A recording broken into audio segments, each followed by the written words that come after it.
बित्तिकै हामी गर्वले पुलकित हुन्छौँ। गर्वले हाम्रो आनन्दको मन आनन्दित भइरहन्छ। र उहाँ हुनुहुन्छ स्वामी सुबोधानन्द गिरिजी महाराज। म सबभन्दा पहिला प्रणाम गर्दछु स्वामीजीलाई। र उहाँले खास गरी सम्पूर्णानन्द विश्वविद्यालयबाट शाङ्कर वेदान्तमा पोस्ट ग्रेजुएट गर्नुभएको हो, आचार्य प्रदान गर्नुभयो। र उहाँले जब विश्वविद्यालय टप गर्नुभयो अर्थात् विश्वविद्यालयमा सर्वोत्कृष्ट नम्बर प्राप्त गर्नुभयो, शङ्करको बारेमा सर्वोत्कृष्टता हासिल गर्नु चाहन्छु नि विषय रहेन, दर्शनको सबभन्दा चुरो, सबभन्दा श्रेष्ठ, सबभन्दा प्रमाणित र विश्वमा अहिले सबैले स्वीकार गरिसकेको विषयवस्तु चाहिँ शङ्कर मत हो, शङ्कर वेदान्त हो। र त्यो शङ्कर वेदान्त समस्त वेदहरूको सार खिचेर सम्पूर्ण अद्वैत सिद्धान्तलाई प्रस्तुत गर्ने सामर्थ्य अर्थात् जीवन जगत र जीवन र जगतको त्रिवेणीलाई उजागर गर्न सक्ने सामर्थ्य कहीँ छ भने शङ्कर वेदान्तमा छ भनेर मानिन्छ। र त्यसैले हामीले आज शङ्कर आचार्य परम्पराको बारेमा पनि हाम्रा श्रोताहरूलाई केही कुरा प्रस्तुत गर्न चाहेका छौँ। र यस्तो सौभाग्य हामीले आज हाम्रै महर्षि वास्तु भवन प्राप्त गरेका छौँ। आज मिति 2079 माघ 24 गते मङ्गलबारको दिन, तदनुसार 7 फरवरी 2023मा हामीले आज यो कार्यक्रम सौभाग्यले हाम्रो लागि म स्वामीजीको यो परिचय गराउँदै आज यहाँ यो अन्तर्वार्तामा समुपस्थित हुने विशिष्टतम हाम्रा महर्षि वैदिक फाउन्डेसनका राष्ट्रिय अन्तर्राष्ट्रिय व्यक्तित्वहरूको पनि सुरुमा सानो परिचय गराएर म आजको कार्यक्रममा स्वामीजीको अन्तर्वार्तालाई संवादलाई अगाडि बढाउने अनुमति श्रोताबिन्दसँग चाहन्छु। र मैले यहाँहरूको अगाडि अघि भर्खर परिचय गराउने कोसिस गर्दै थिएँ कि आज हाम्रा विशिष्टतम अतिथिहरू पनि आजको एउटा दैव संयोगले जुटेको साइटमा शङ्कर मतको बारेमा, अद्वैत सिद्धान्तको बारेमा आम श्रोतालाई जानकारी दिने उद्देश्यले हाम्रो मनमा रहिरहेको बेलामा भगवानका कृपाले आज हामीले एउटा सन्त पाएका छौँ भनेर मैले अघि निवेदन गर्दै थिएँ। र परिचय हाम्रा उपस्थित विशिष्ट अतिथिहरूको परिचय गराउन खोजिरहेको छु। र मेरो अगाडि यहाँ हुनुहुन्छ डाक्टर राजा किङ्सली ब्रुक्स, जो विश्व शान्ति राष्ट्रमको अन्तर्राष्ट्रिय डिरेक्टर हुनुहुन्छ। वैदिक विश्व बनाउनका लागि महर्षिले सुम्पिदिनु भएको आधिकारिक व्यक्तित्व हुनुहुन्छ। म उहाँलाई पनि यहाँ स्वागत गर्न चाहन्छु। यसै गरी हाम्रो अगाडि मदर डिभाइनको अन्तर्राष्ट्रिय डिरेक्टर, विश्व शान्ति राष्ट्रमको डिरेक्टर हुनुहुन्छ लेक्सली ब्रुक्स, डाक्टर लेक्सली ब्रुक्स। उहाँलाई पनि हार्दिक स्वागत गर्न चाहन्छु, जय गुरुदेव भन्न चाहन्छु। र यसै गरी हाम्रो नेपाल महर्षि वैदिक फाउन्डेसनको राष्ट्रिय अध्यक्ष, नेपालको सहकारी आन्दोलनको पनि राष्ट्रिय र अन्तर्राष्ट्रिय छवि व्यक्तित्व निर्माण भइसकेको व्यक्तित्व र पूर्व गृह राज्य समिति रहनुभएका आदरणीय डाक्टर दीपक प्रकाश बाँसकोटा दाजुको पनि उपस्थित म हार्दिक स्वागत गर्न चाहन्छु। र चेतनामा आधारित शिक्षाका नेपालका राष्ट्रिय निर्देशक भावती ध्यान सिद्धि प्रशिक्षक निमराज अधिकारीको पनि आगमन भएको म हार्दिक स्वागत गर्न चाहन्छु। यहाँहरूको यो आगमनमा र मेरा सहयोगी सन्तोष बस्यालको संयोजनमा यो कार्यक्रम हामीले अगाडि बढाउन खोजिरहेका छौँ। गुरुदेवसँग म यी अरू विषयवस्तुलाई चाहिँ प्रश्न सोध्न चाहन्छु। र म आफै मेरो आफ्नो परिचय पनि थोरै निवेदन गर्न चाहन्छु। म महर्षि सन्देशको प्रधान सम्पादक भरतराज पौडेल छु। यो महर्षि अभियानमा म भावती ध्यान शिक्षक समेत रहेको छु र यो आध्यात्मिक क्षेत्रमा बहुत निरन्तर विद्यार्थी बनिरहने एउटा सङ्कल्प भएको यात्री छु। र म सिधै विषयवस्तुको परिचय गर्न चाहन्छु। सम्पूर्ण श्रोतावृन्दलाई पुनः म जय गुरुदेव भन्दछु। र आज हामीले गुरुदेवसँग एउटा प्रश्न सोध्न खोजेका छौँ।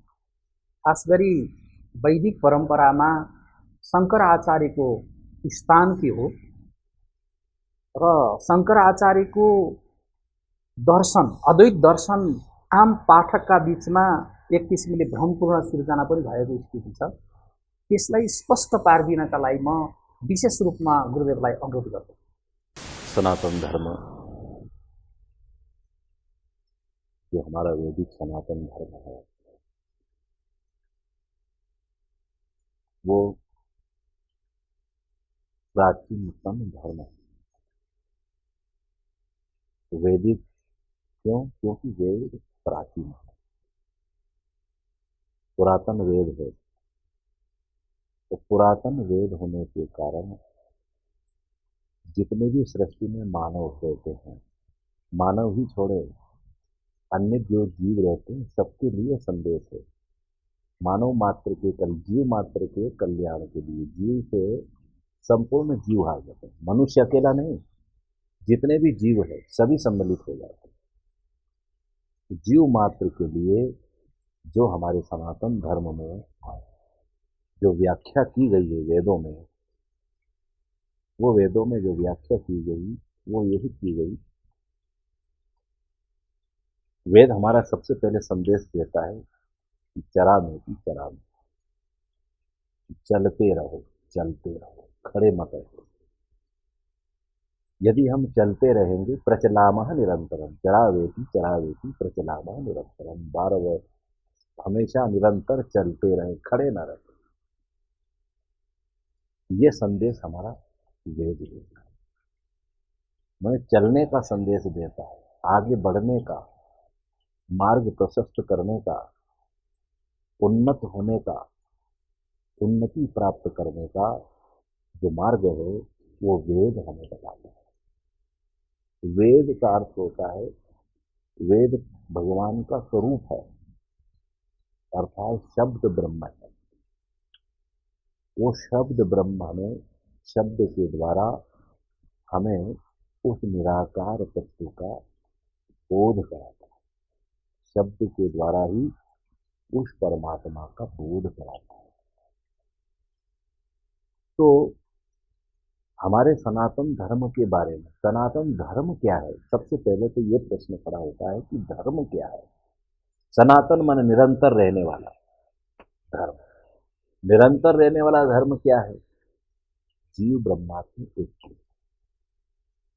जीव का उस परमात्मा में मिलना, जीव का परमात्मा से एकता का जो धर्म है, यही धर्म है।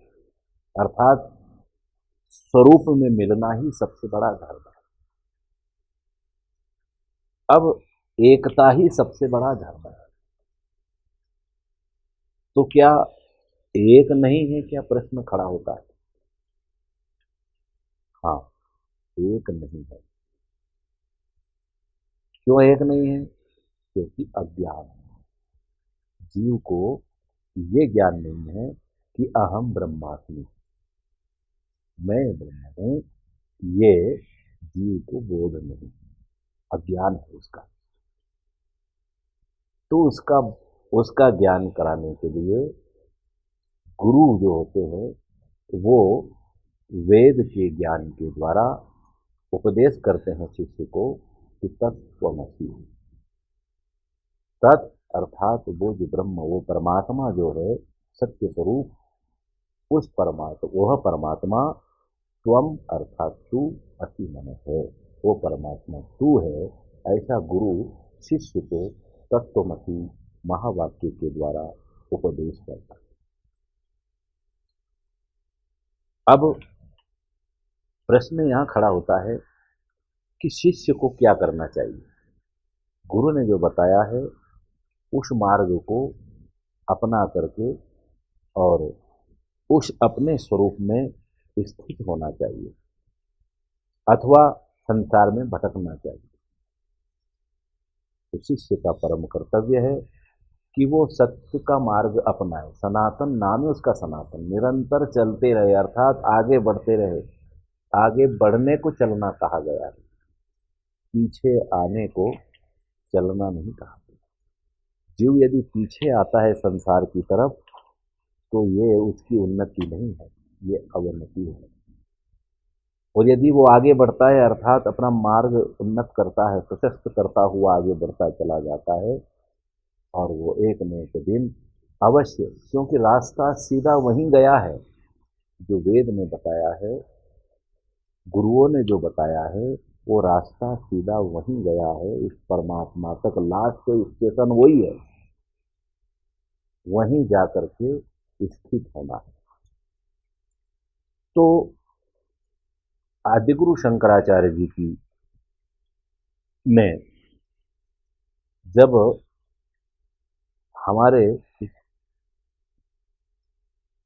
हिंदू भरतखंड में हिंदू धर्म में जो देवता है, जिनकी साकार उपासना की जाती है, उसको क्षिप्त विक्षिप्त किया, बहुत क्षिप्त विक्षिप्त किया विधर्मियों ने। जब उसको क्षिप्त, उनको जो है तितर बितर किया, अर्थात नष्ट प्राय करने की कोशिश किया, तो उस धर्म की स्थापना करने के लिए, उस समय भी वो धर्म था, उस समय शास्त्रों का और ऋषि मुनियों का, यहाँ तक कि जो हमारे तीर्थ परंपरा में जो देव है, उन देवताओं का भी उन लोगों ने जगह जगह मंदिर इत्यादि खंडित किए थे, शास्त्र जला दिए गए थे। ऋषि मुनियों को भी उन्होंने जंगलों में ही या तो समाप्त कर दिया था, या फिर उनकी जो है, उनके इतने विधर्मियों के इतने गुरु हो गए थे, इतना प्रचार हो गया था, उसको दबाने के लिए, उस धर्म की स्थापना करने के लिए भगवान शिव ने, देवताओं ने जब प्रार्थना किया, तो उन्होंने दक्षिण भारत में कालड़ी नामक ग्राम में अपने एक ब्राह्मण परिवार में भगवान ने जन्म लिया, शिव। और कम वर्ष की अवस्था में, अर्थात 8 वर्ष की अवस्था में संन्यास ले लिया, माता से संन्यास की आज्ञा लेकर के, और वो सनातन धर्म की रक्षा के लिए निकल पड़ते हैं। जब वहां से निकलते हैं तो मध्य प्रदेश में भगवान शिव की पुत्री नर्मदा, नर्मदा नदी बहती है, विशाल नदी है। वहां जब आते हैं तो उनको गोविंद भगवत पाद शिष्य मिलते हैं, गुरु मिलते हैं। उनसे शिष्यत्व ग्रहण करके उनसे संन्यास लिया और गोविंद पादाचार्य जी को अपना गुरु बनाया, और वहां पर उन्होंने शास्त्रों का अध्ययन किया 1 वर्ष में, और इसके बाद वो धर्म की रक्षा के लिए काशी की तरफ गुरु की आज्ञा से प्रस्थान कर गए।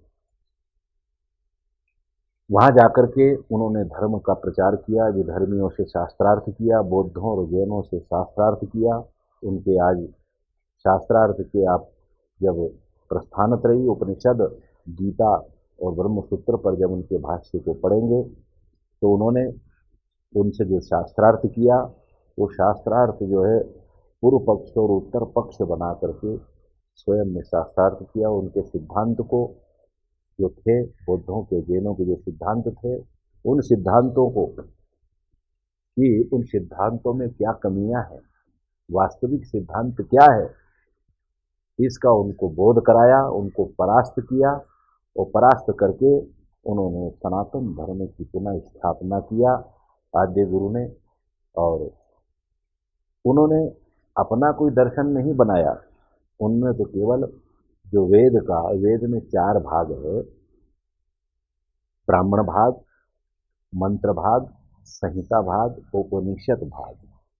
उपनिषद भाग अंतिम भाग है, वेद का अंतिम भाग उपनिषद भाग है, इसलिए उसको वेदांत कहते हैं। वेद का अंतिम भाग होने से वेदांत कहते हैं, उसी को उपनिषद भी कहते हैं।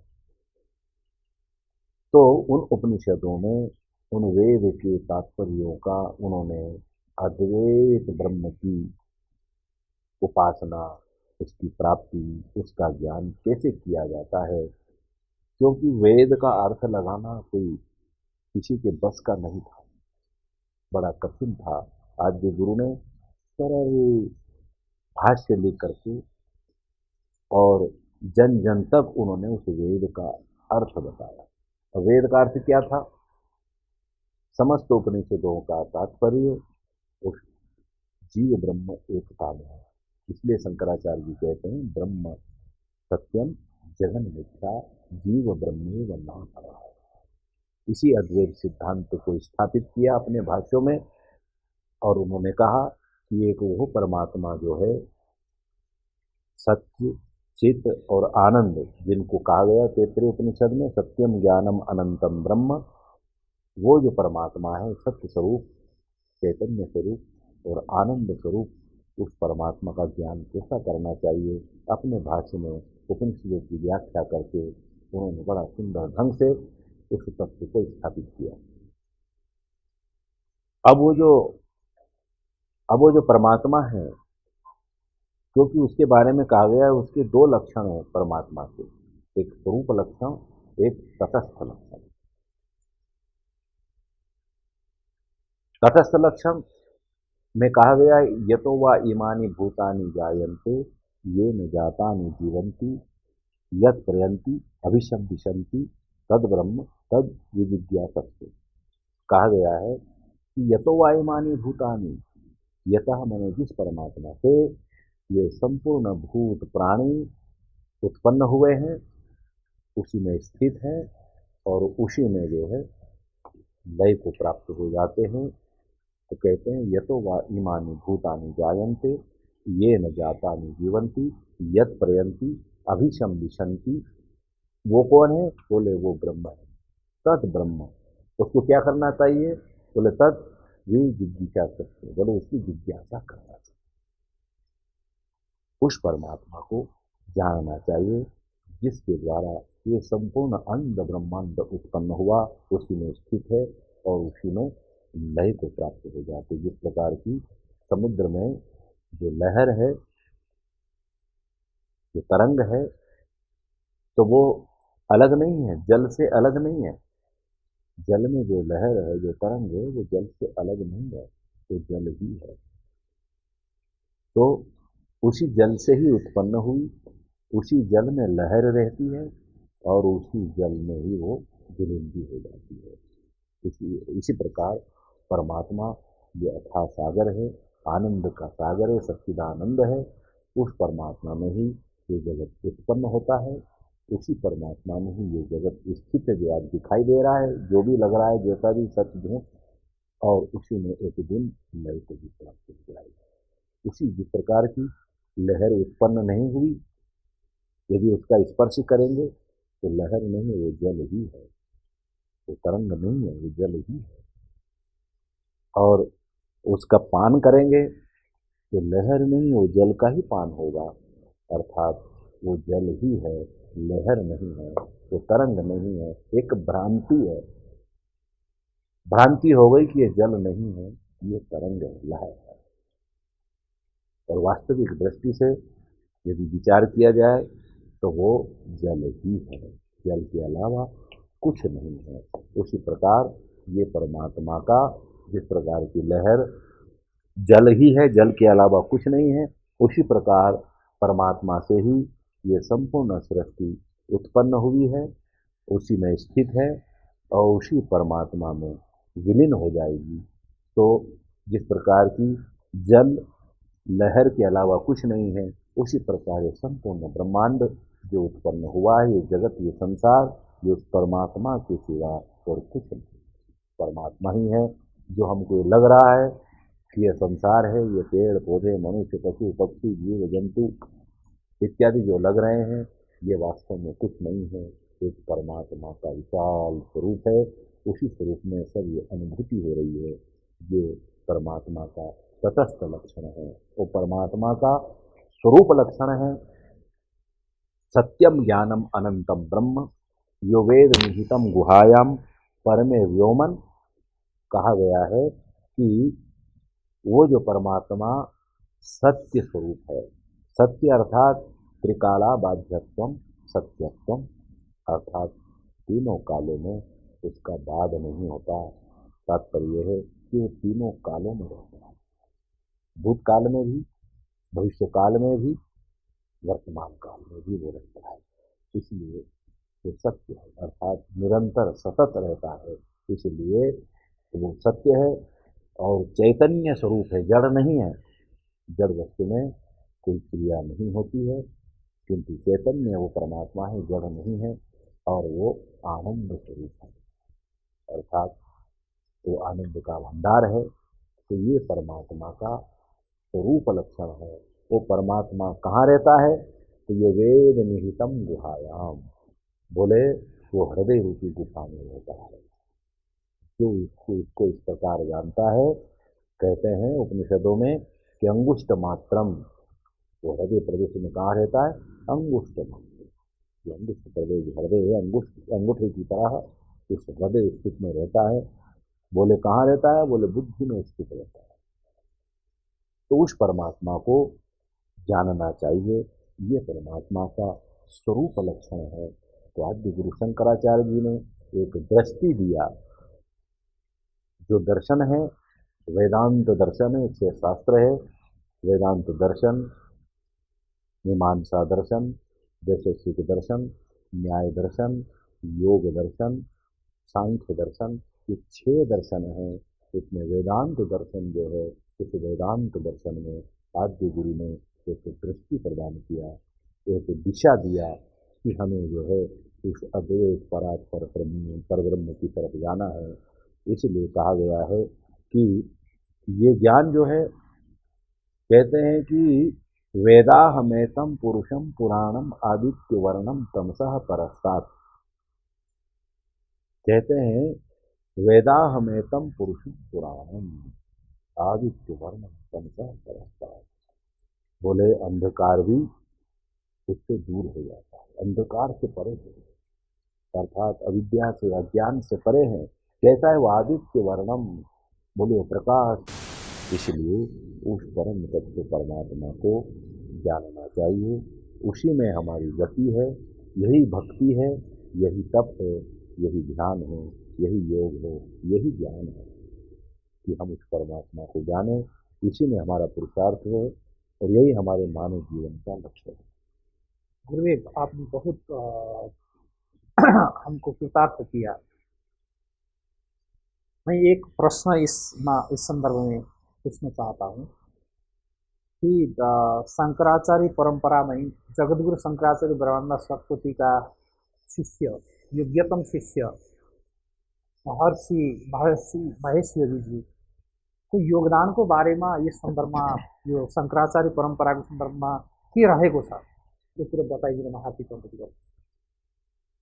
आद्य गुरु शंकराचार्य जी ने बहुत सारे ग्रंथ लिखे हैं और उन ग्रंथों से के माध्यम से उन्होंने अपने ज्ञान को जन जन तक पहुंचाया है। और जो भी उनकी दृष्टि को अपना लेगा उसका कल्याण हो जाएगा। उसी शंकराचार्य जी के जो 4 पीठ उन्होंने बनाए थी, 4 शिष्यों को एक एक पीठ पर बैठाया। तो ज्योतिर्मठ है, उत्तर में है, पूर्व में गोवर्धन मठ है, दक्षिण में श्रृंगेरी मठ है, पश्चिम में शारदा मठ है। एक एक मठ से चारों को बैठाया। तो शिष्य परंपरा से उनके शिष्य चले आई। तो जो भी उस मठ की गद्दी पर बैठता है शंकराचार्य जी की, वो शंकराचार्य कहलाता है। तो उसी, क्योंकि इस संसार में जगत गुरु 2 ही हुए। एक तो भगवान कृष्ण हुए, कृष्णम वंदे जगत गुरु। एक भगवान जगत गुरु थे, जो पूरे जगत को संसार के कल्याण के लिए उन्होंने उपदेश किया। जगत के कल्याण की भावना उन्होंने स्थापित करके ज्ञान के द्वारा और अपने शक्ति के द्वारा भी दुष्ट प्रवृत्तियों का विनाश करके धर्म की स्थापना किया, मानव मात्र का कल्याण किया भगवान श्री कृष्ण ने। इसलिए वो जगत गुरु थे। दूसरे जगत गुरु हुए हैं आद्य गुरु शंकराचार्य, जिन्होंने मानव मात्र को कल्याण के लिए, उनके मार्ग प्रशस्त करने के लिए, विधर्मियों को परास्त करके शास्त्रार्थ के द्वारा, उन्होंने कोई अस्त्र शस्त्र के द्वारा नहीं, किंतु शास्त्र के द्वारा उनके सिद्धांतों को खंडित करके और शास्त्र सिद्धांत स्थापित करके मानव मात्र के कल्याण के लिए परमात्मा प्राप्ति का जो उपाय है, सरलतम किस प्रकार से उसकी प्राप्ति होगी, ऐसे ज्ञान के द्वारा उन्होंने सबका मार्ग प्रशस्त किया। तो ऐसे परमात्मा की प्राप्ति का उन्होंने कई बहुत सारे ग्रंथ भी लिखे हैं, उनके माध्यम से उन्होंने उपदेश दिया। उन्हीं की परंपरा में, गद्दियों में, ज्योतिर्मठ पर शिष्य परंपराओं में प्राप्त होते होते जगत गुरु शंकराचार्य भगवान ब्रह्मानंद सरस्वती जी महाराज विराजित हुए। उनका इस भूमंडल पर नाम हुआ। उन्होंने अपनी इस पीठ पर बैठ करके जो भी पीठ पर बैठ करके उन्होंने जो कार्य किए हैं, जो उनका वक्तव्य था, जो शंकराचार्य जी का मंतव्य था, मानव कल्याण, जन कल्याण की भावना उनके अंदर कूट कूट के भरी हुई थी। उनके बहुत शिष्य हुए हैं। नाम ही उनका ब्रह्मानंद था, इसलिए वो ब्रह्म के आनंद में मस्त रहते थे और बड़े महापुरुष हम सब लोगों के आदर्श आचार्य रहे। संपूर्ण भारत या विश्व में भी जितने भी साधु समाज है, साधु समाज के गुरु कहलाते हैं शंकराचार्य, आचार्य कहलाते हैं, इसलिए जगत गुरु कहा जाता है। जितने भी साधु समाज जिन्होंने वैराग्य धारण किया, जिस भी परंपरा के हो, सब परंपरा के वो गुरु कहलाए, आचार्य सर्वप्रथम शंकर ही कहलाए, आचार्य शंकर। बाद में अन्य आचार्य हुए हैं, अलग अलग दर्शन के वैष्णवाचार्य भी हुए हैं, तो अलग अलग दर्शन के फिर आचार्य हुए हैं, सब बात के हुए हैं। उन्होंने भी जो है अपने ज्ञान के द्वारा जन कल्याण की भावनाएं प्रकट किया, इसलिए वो भी जो है वंदनीय है, आदरणीय है और उनके मार्ग उनका ज्ञान अनुकरणीय है। उस परंपरा में ब्रह्मानंद जी के शिष्य बहुत हुए हैं। उन शिष्यों में आते हैं महर्षि महेश योगी का। महर्षि महेश योगी भी उनके परम शिष्य थे और उनके निकटतम रहने वालों में थे। उनके हमेशा साथ में रहने वाले थे, छाया की तरह ब्रह्मानंद जी के साथ, शंकराचार्य जी के साथ रहने वाले छाया की तरह थे। ये जब महाराज श्री के पास में थे, गुरु के पास भी, तब भी ये विलक्षण प्रतिभा के धनी थे और उस समय भी इनकी निष्ठा और इनका औदार्य दिखाई देता था। महापुरुष लोग, संत लोग इनके कार्य की प्रशंसा करते हैं महर्षि महेश योगी जी के।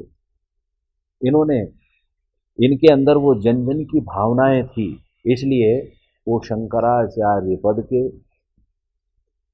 योग्य थे। किंतु शंकराचार्य बनने में कुछ नियम कानून होते हैं, किंतु इन्होंने कभी भी उस पद की इच्छा नहीं किया। इनके अंदर ज्ञान का भंडार था और ये एक साधक थे, बहुत उच्च कोटि के साधक थे। इन्होंने ऐसी साधना किया कि उस साधना के द्वारा ये भारत ही नहीं, नेपाल ही नहीं, किंतु विश्व के अनेक राष्ट्रों में जाकर के कहाँ कहाँ साधक पड़े हुए हैं कोने कुचेले में, विश्व में जा जा करके उनको वहाँ से निकाल करके साधकों को और निकाल करके इस मार्ग में उनको अग्रसर किया। ऐसे महान कार्य करने वाले यदि संसार में कोई हमको दिखाई देता है तो महर्षि महेश योगी के मुकाबले को कोई नहीं है। ओशो भी हुए हैं, किंतु ओशो के कार्य में और महर्षि महेश योगी जी के कार्य में बहुत अंतर है। उनकी दिशा अलग थी। इन्होंने तो मानव मात्र के कल्याण के लिए, एक तो वेदों की रक्षा हो, वो सनातन की रक्षा किस प्रकार से हो, तो वेदों की रक्षा, सनातन की रक्षा, जब तक सनातन धर्म की का ज्ञान नहीं होगा तब तक उसकी रक्षा कैसे होगी। इसलिए वेदों की रक्षा करने के लिए वेदों का पठन पाठन देश विदेशों में जो इन्होंने संस्थाएं चलाई, आज भी उनकी हर देश में प्रायः हजारों लाखों मिलेंगे, हर देश में बच्चे पढ़ने वाले जो प्रतिदिन पढ़ पढ़ करके वो शिक्षक होते चले जा रहे, वो अपने भविष्य का निर्माण कर रहे हैं। ऐसा महापुरुष इस धरती पर कभी कभी पैदा होता है, विरला ही पैदा होता है। इसलिए ऐसे महापुरुष को हम प्रणाम करते हैं, वंदना करते हैं। दूसरा, क्योंकि महाराज श्री ध्यान करते थे, ध्यान में इनकी स्थिति उस समय भी बताते महापुरुष लोग कि ध्यान में इनकी स्थिति बहुत अच्छी थी। ये घंटों ध्यान में बैठे रहते थे, अच्छे उच्च कोटि के साधक थे। इसलिए इन्होंने उस ध्यान की प्रक्रिया को भी कि वो छुपा के ले न जाए। महापुरुष तो दयालु होते हैं, वो जन कल्याण करने के लिए अपना सर्वस्व न्यौछावर कर देते हैं। तो जन कल्याण की भावना को ध्यान में रखते हुए उन्होंने उस अवस्था को, जो साधक अवस्था में वो थे और धीरे धीरे साधक से सिद्ध भी बने, तो उस अवस्था को किस प्रकार से वो पहुँचे हैं ध्यान के माध्यम से, तो उन्होंने जन जन तक जो है ध्यान का भी क्लास चलाना प्रारंभ किया, और उस ध्यान की क्लास में देश विदेश में अच्छे अच्छे व्यक्तियों को निकाल करके उनको साधक कम समय में बनाया। ध्यान की जब प्रक्रिया आरंभ होती तो बहुत समय लगता, सतत अभ्यास करना पड़ता है, तब कहीं वो ध्यान की जो पद्धति है उसमें प्रवेश मिलता है। किंतु महाराज श्री कम समय में ही वो ध्यान की गहराइयों में पहुंचा करके और उस साधक को उस अंतरतम में इतना गहरा पहुंचा देते थे कि वो उस ध्यान की अवस्था से बाहर निकलने का प्रयास नहीं करता। तो उन्होंने शिक्षक बनाए ध्यान के, बोले इस प्रक्रिया को, इस ध्यान को जन जन तक कैसे पहुंचाया जाए।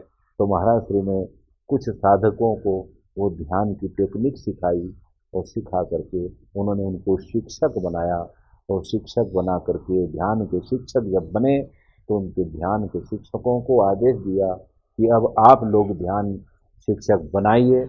इसलिए वो ध्यान शिक्षक की जो परंपरा है आज भी सतत चल रही है। हम अभी वास्तुग्राम में गए थे, काठमांडू में, महर्षि ब्रह्मानंद सरस्वती ग्राम ग्राम में गए थे। वहाँ जो है कम से कम 30 के आसपास, 29-30 के आसपास साधक थे जो ध्यान की क्लास कर रहे थे। उनके बीच में हम भी गए। हमने उनको जब जाकर देखा, उस क्लास में गए, हमको बड़ा आनंद मिला कि देखिए ध्यान के भी शिक्षक उन्होंने स्थित कर दिए, और अच्छे अच्छे साधक हमको उसमें दिखाई दिए। उनके चेहरे पर तेज ओज जो मिला, उसको देखकर लगा कि वास्तव में जो है ये ध्यान की गहराइयों में अवश्य उतरते जा रहे हैं।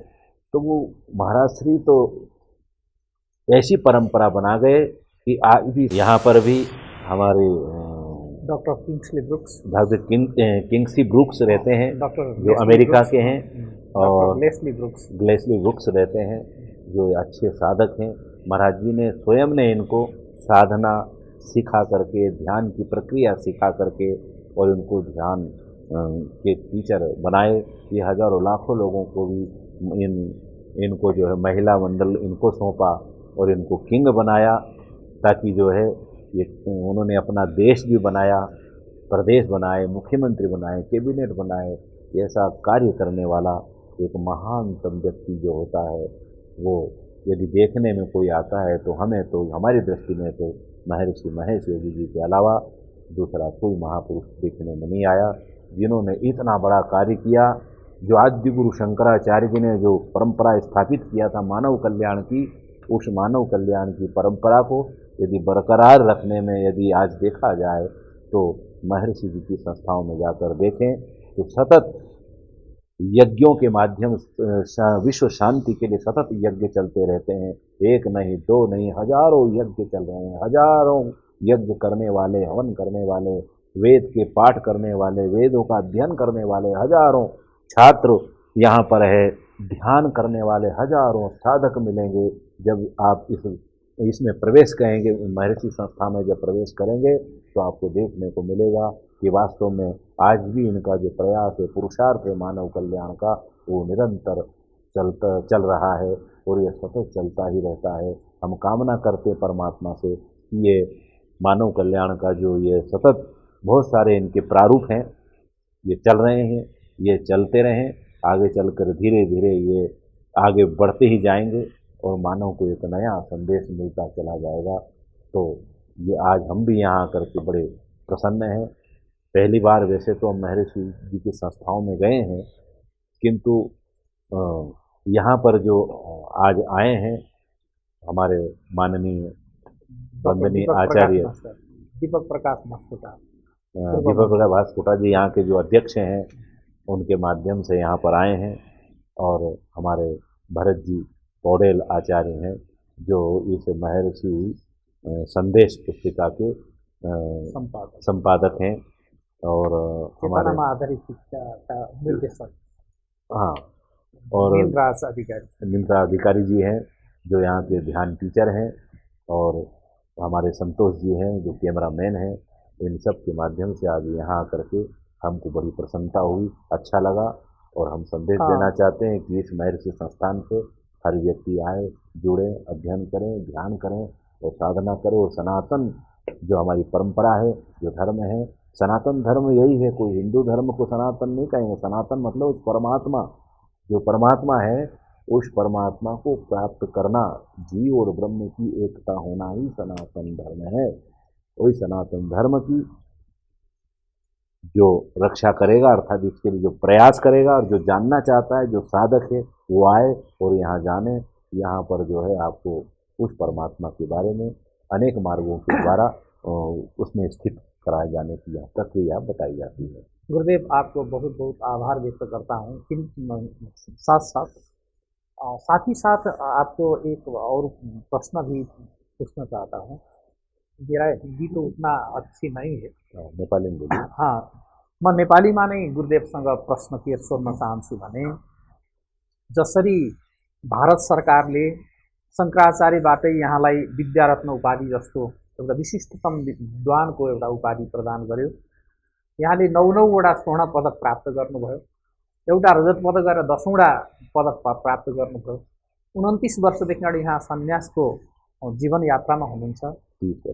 30 वर्ष चल्दैछ अहिले। र यस्तो अवस्थामा हामीले नेपालमा बार बार यहाँलाई आइरहेको भेट्छौँ। र यसरी नेपालमा आइरहनु र पशुपतिनाथको दर्शन गर्ने सन्दर्भमा नेपालमा आएको बेलामा हामीले महर्षि वास्तु भवनमा यहाँलाई स्वागत गर्न पाएका छौँ। यो हाम्रो लागि पनि अहोभाग्यको विषयवस्तु हो। यहाँलाई के लाग्छ, नेपाल कस्तो भूमि हो भन्ने जस्तो लाग्छ? जस्तो म एउटा महर्षि महेश योगीज्यू 2031 सालमा विक्रम सम्वत 2031 साल तदनुसार सन् 1974 सालमा नेपालको काठमाडौँको टुँडिखेलमा आएर उहाँले भन्नुभएको थियो, वैदिक सन्दर्भमा नेपालले विश्वको नेतृत्व गर्न सक्छ, Nepal to lead the world भन्नुभएको थियो। उहाँलाई पनि यो भूमि धेरै धेरै प्यारो थियो। गुरुदेवको यहाँ नेपालको आगमन धेरै बार भएको मलाई थाहा छ। मैले नै सुरुमा पनि नेपाल आगमनको निमन्त्रण गर्ने सौभाग्य पाएको थिएँ। के लाग्छ नेपालको भूमिको बारेमा? यहाँको आफ्नो व्यक्तिगत एउटा साधक, एउटा तपस्वी, एउटा सिद्ध महात्माले के अनुभव गरिराख्नु? नेपाल कस्तो देश रहेछ, कस्तो लाग्छ यो नेपालको सन्दर्भमा? त्यो कुरा पनि हाम्रा आम श्रोताहरूलाई केही बताइदिनुहुन्छ कि भनेर मैले जिज्ञासा राख्छु। हम अभी इस समय वर्तमान में हम काठमांडू में हैं। तो नेपाल भूमि तो वास्तव में जो है ये देवभूमि है, ये हिमालय क्षेत्र है। और ये हिमालय क्षेत्र है कि ये तपोभूमि। यहाँ रहने वाला हर एक व्यक्ति एक साधक है, तपस्या में रत तपो मूर्ति है। क्योंकि हिमालय में हर कोई नहीं रह सकता। जिसके बड़े भाग्य होते हैं वही ऐसी भूमि में आता है, जन्म लेता है। ईश्वर की कृपा होती है तभी जन्म मिलता है। ये नेपाल भूमि तो हिंदुओं का देश है, या हिंदू लोग रहते हैं। हिंदू अर्थात कहने का अर्थ ये न समझें कि कोई धर्म की चर्चा है। हिंदू का अर्थ यह है कि जहाँ पर साम्यता है, सौम्यता है, सत्यता है, ईमानदारी है, जो सिद्धांत के पथ चिन्हों पर चलने वाले हैं, धर्म के पथ चिन्हों पर चलने वाले हैं, और विद्वानों की भूमि है। विद्वान यहाँ पग पग पर मिले। बहुत सारे कहते हैं कि अरे संस्कृत पढ़ने से क्या होगा। जितना प्रयास, जितना आयास करना पड़ता है, इसमें संस्कृत में परिश्रम करना पड़ता है, उतना परिश्रम आप अंग्रेजी भी पढ़ेंगे तो उसमें भी उतना ही करना पड़ता है। यहाँ के विद्वान रात दिन छोटी आयु से ही गुरुकुलों में जाकर के और अध्ययन में, शास्त्र के अध्ययन में लग जाते हैं। तो ऐसा लग जाते हैं कि शास्त्र को घोट लेते हैं बहुत अथक परिश्रम करके, और ये समाज का मार्गदर्शन करते हैं। तो ये शास्त्र का पठन पाठन भी ये कोई मामूली काम नहीं, बड़ा परिश्रम का कार्य है। और ये इसमें भी मेहनत कम नहीं लगती, बहुत परिश्रम करना पड़ता था। सागर में घुसने के लिए रात दिन लगे रहते हैं, बहुत तपस्या करना पड़ती है, तब कहीं जा कर के और समाज का मार्गदर्शन करने का ये मौका मिलता है। नेपाल राष्ट्र में जो गुरुकुल की परंपरा है बहुत अच्छी है।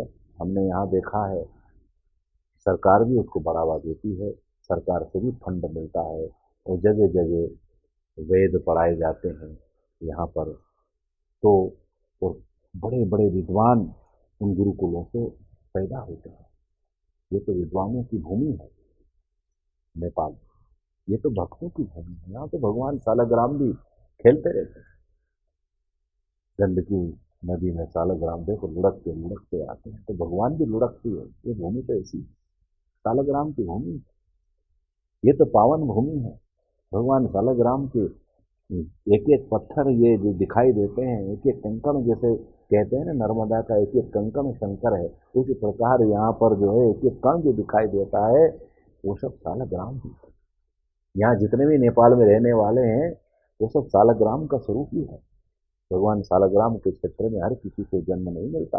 ये पाशुपतास्त्र क्षेत्र है और पाशुपति क्षेत्र में हर किसी को जन्म मिले, पावन भूमि है। आदि गुरु शंकराचार्य जी ने भी इसको बहुत विस्तार से वर्णन किया पाशुपत क्षेत्र का। यहाँ जन्म मिलना भी दुर्लभ है। यहाँ आकर के हमने देखा कि यहाँ के लोग बड़े सौम्य और सरल हैं, ईमानदार है। यहाँ के ऑटो में भी जाएंगे, ऑटो वाले आपसे पैसा नहीं मांगेंगे। आप ऑटो में जाएंगे तो आप ही कहाँ से कहाँ तक आए उनको पैसा दे दीजिए।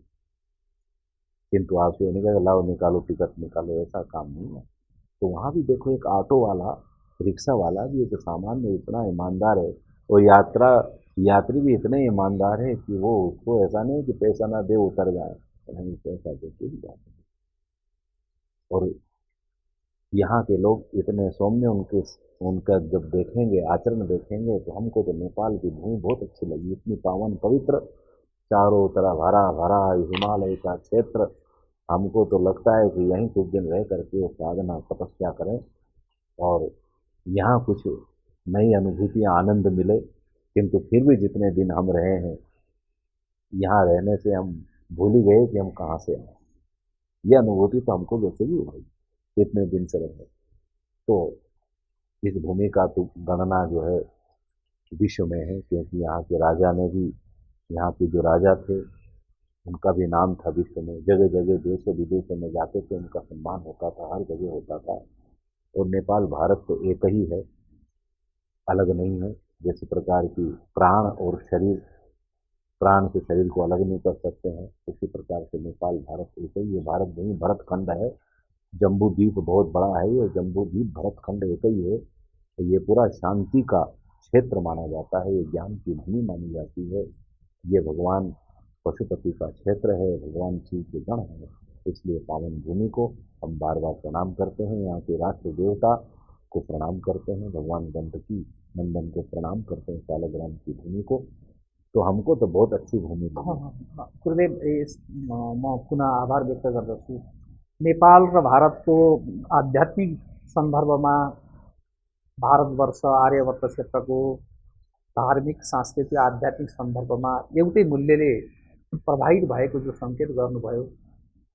नेपाल एउटा सार्वभौम सत्ता सम्पन्न मुलुक छ, भारत अर्को स्वतन्त्र सार्वभौम सत्ता सम्पन्न मुलुक छ। तर यिनै दुई देशहरूमा पनि अहिले वैदिक पुनरुत्थानको महाअभियान जति सञ्चालित हुनुपर्थ्यो, जुन लेभलमा वैदिक गतिविधिहरू निर्माण हुनुपर्थ्यो, अहिले भइरहेको देखिँदैन। यसलाई चाहिँ वैदिक नेपाल बनाउनका लागि, वैदिक भारत बनाउनका लागि, वैदिक विश्व बनाउनका लागि के गर्नु पर्ला भन्ने जस्तो लाग्छ। मैले यहाँलाई आजको विश्रामको बेलामा यो प्रश्न राख्न खोजेँ। राजनीतिक सन्दर्भका हाम्रा मौलिक आफ्ना अस्तित्वहरू छन्।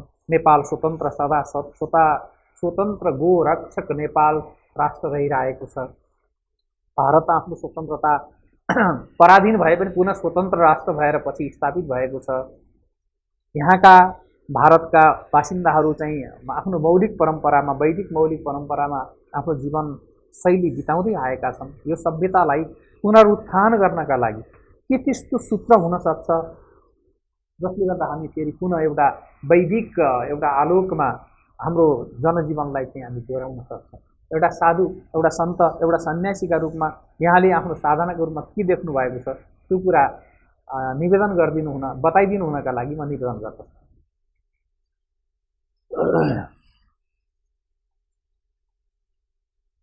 ऐसा है कि ये जो भूमि है,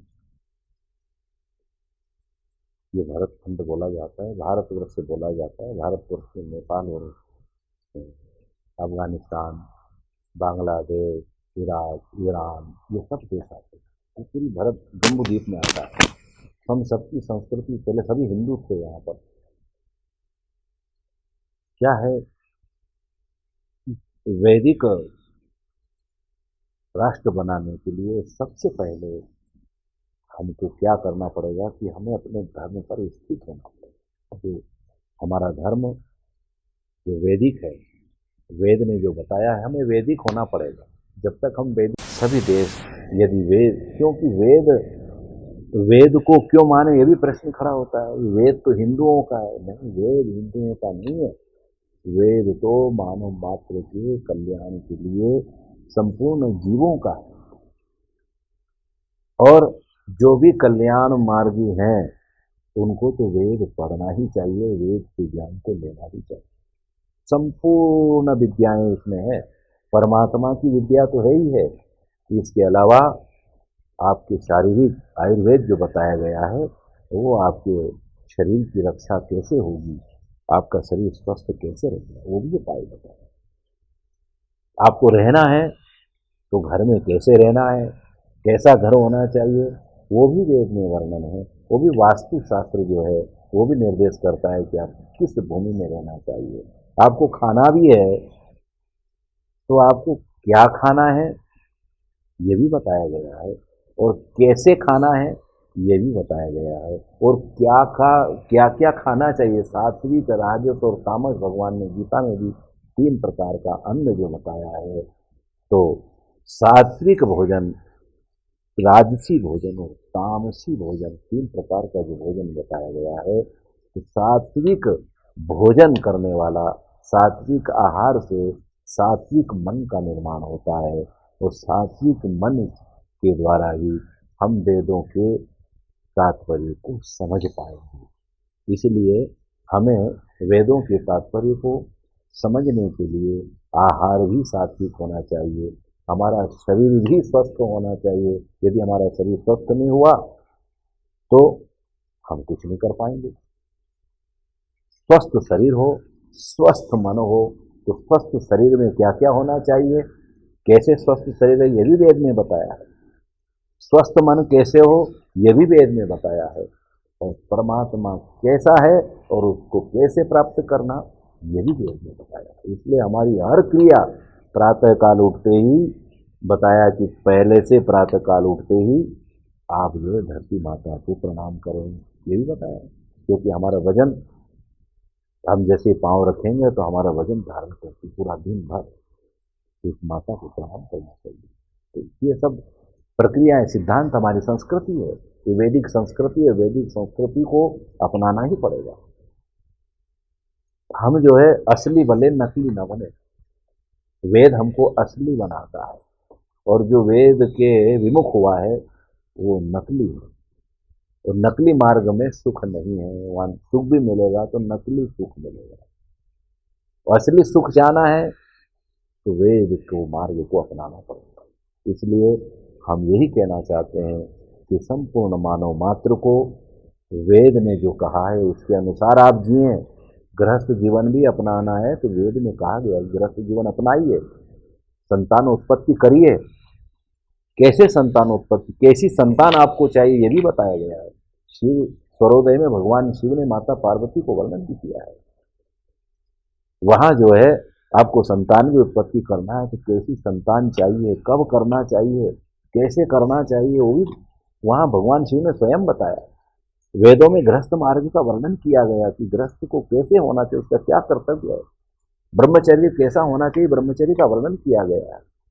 वानप्रस्थी, सन्यासी कैसे होना चाहिए, ये पूरा वर्णन उन्होंने वेद में किया गया है। इसलिए जन्म से लेकर के मृत्यु तक जो 16 संस्कारों का वर्णन किया गया है, जन्म नहीं हुआ उसके पहले गर्भाधान संस्कार प्रारंभ हो जाता है और अंत में 16 संस्कार होते हुए अंत में संस्कार अग्नि संस्कार होता है।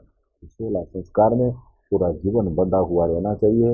यदि इन 16 संस्कारों में हमारा पूरा जीवन बंधा हुआ रहेगा तो और इसी के अनुसार व्यक्ति चलता रहा तो निश्चित एक न एक दिन महर्षि जी का जो लक्ष्य है वो पूरा होगा और ये विश्व वैदिक मार्ग पर जब चलने लगेगा तो निश्चित ये विश्व वेदमय हो जाएगा। म आभार व्यक्त गर्न चाहन्छु गुरुदेवलाई र सम्पूर्ण श्रोताबिन्दुलाई म नमो नमः भन्न चाहन्छु, जय गुरुदेव भन्न चाहन्छु र बिसौनीको बेलामा 2-3 वाक्य निवेदन गर्न चाहन्छु।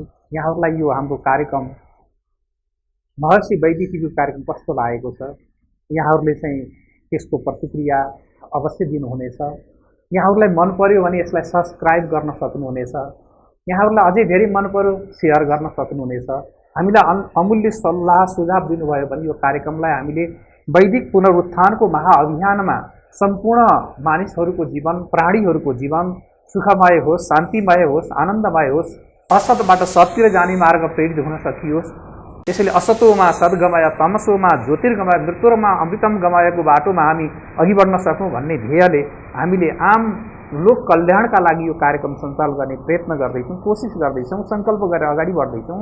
यहाँहरूले अमूल्य सुझाव पनि अवश्य दिनुहुनेछ भन्ने विश्वासका साथ अर्को कार्यक्रममा पनि हामी फेरि यहाँहरूको अगाडि चाहिँ विशेष तयारीका साथ प्रस्तुत हुने वार्ता गर्दै यहाँहरूबाट यस खण्डका लागि बिदा हुने अनुमति हामी सम्पूर्ण टिम चाहन्छौँ। जय गुरुदेव।